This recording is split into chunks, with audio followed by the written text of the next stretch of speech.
জয় মা চাঁদনী মা, জয় বাবা শিব বাবা, জয় শ্রী শ্রী ঠাকুর, জয় শ্রী শ্রী মা। আমি বর্ণালী।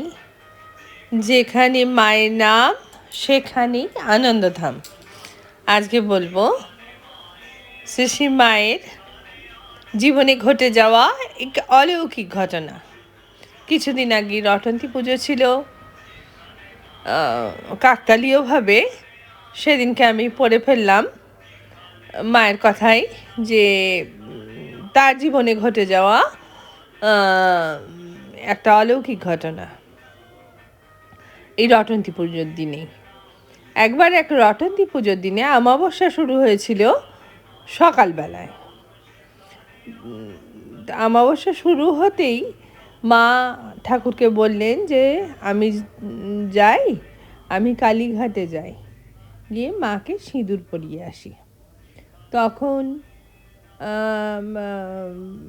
আমাদের শ্রী শ্রী প্রাণের ঠাকুর বললেন যে তা কেন যেতে হবে গা, তুমি এখানেই তো ভবতারিণী মায়ের পুজো হবে, তুমি এখানেই থাকো।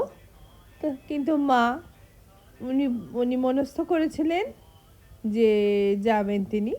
তখন তিনি গোলাপের মা আর একজন সঙ্গিনীকে নিয়ে গেলেন বাগবাজার থেকে, দক্ষিণেশ্বর থেকে গেলেন কালীঘাটে।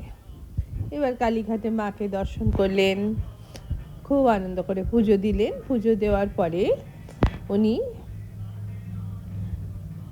কি করলেন, উনি সবাইকে সিঁদুর পরাতে আরম্ভ করলেন।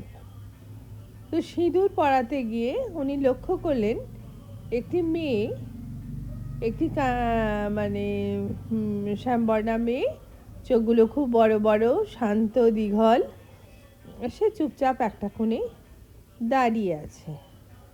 মা তাকে বললেন, তুমি ওখানে দাঁড়িয়ে আছো কেন বাছা, এসো না, আমার কাছে এসো।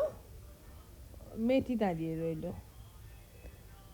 কিন্তু তার হাতে শাঁখা এবং সীমন্তের সিঁদুর দেখে মা দেখলেন যে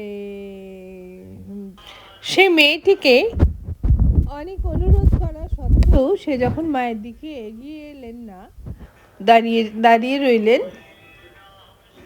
তখন মা ভাবলেন এ মেয়ের তো ভারী জেদ। তখন গিয়ে উনি সিঁদুর পরিয়ে দিলেন এবং কপালের টিপটা পরাতেই সে একদম শিউরিয়ে উঠল। এইবার শিউরে ওঠার পরে মা বললেন, কি হলো, ব্যথা পেলে নাকি গো, তুমি এত জোর শিউরে উঠলে? তখন মা নিজে সচক্ষে দেখলেন যেখানে তিনি কপালে মেয়েটির সিঁদুর পরালেন সেটা আসলে ত্রিনেত্র। তিনি স্বয়ং কালীঘাটের মাকে সিঁদুর পরিয়েছেন। এ কথা মা নিজের মুখে বলেছেন। তারপরেও একবার উনি এসেছিলেন আবার কালীঘাটে। নমস্কার, খুব ভালো থাকবেন। মায়ের কথা,